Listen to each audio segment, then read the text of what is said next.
Қайырлы екен, ұнатылған қызлар, может быть, даже апалар, кімдер может уже отделять.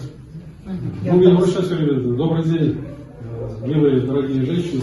В канун наступающего Международного женского дня хочется от имени Самарской региональной общественной организации КСЛЭ, от Самарской областной татарской национальной поздравить с этим замечательным вас праздником.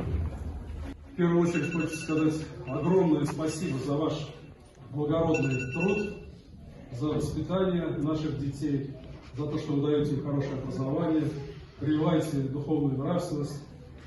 Ну и, наверное, вкладываете частичку своего сердца и души каждого ребенка. Это дорого стоит. Хочется пожелать вам, чтобы дети, которые выходят из стен этой школы, стали достойными гражданами нашей великой Родины, чтобы они радовали вас и нас своими достижениями в учебе, в общественной жизни, в спорте, в любых других достижениях. Вот за это вам огромное отдельное спасибо. Хочется в канун Международного женского дня вам пожелать крепкого здоровья, семейного счастья, благополучия.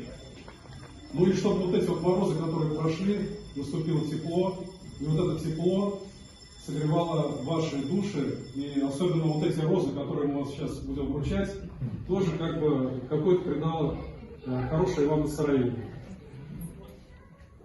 Чтобы время, вот в ближайшее время, этот год, тот год был напряженный, вот эта пандемия, какая-то грусть, настроение плохое, чтобы время для вас отсчитывало самые прекрасные минуты в этой жизни. Еще раз с праздником, здоровья, семейного счастья, благополучия и любви.